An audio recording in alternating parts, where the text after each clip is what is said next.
Today, in Professor Kransky Presents, we will be exploring power factor. Before we get started, we'll quickly explore some useful terms. Real power, which is denoted by kW, also known as actual power or true power. Reactive power, denoted by kVAR, often written as non-productive power or useless power. And finally, apparent power, given also as the total power and denoted by kVA. Now, quite simply, power factor is a measure of how efficiently a system uses power, and is given as the ratio of the total power and the real power. As such, this figure is given as a number between 1 and 0, with 1 being the most efficient and 0 being the least efficient use of power.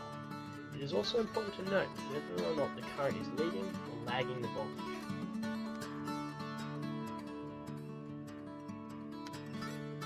The simple analogy of a latte with actual coffee is your real power, the useless power component given as your foam, and the total or apparent power being the combination of both of these, forming your coffee as a whole.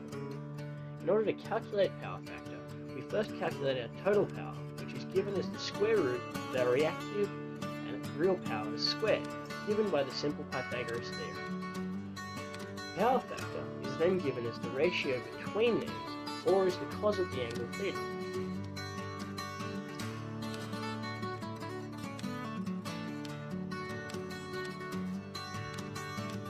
If, however, the average power is given as well as the RMS values V and I, which are the sinusoidal voltages and currents respectively, then the power factor is simply given as the ratio between powers as seen.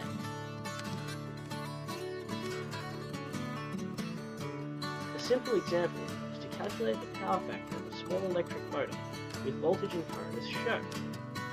From this, the power factor can be calculated as cos theta, the difference between the two angles, which is then seen as cos 40 degrees. This simply equals 0.77 degrees, and as the voltage leads the current, this is seen as lagging. Thank you, especially to our guest presenter, Professor Kransky.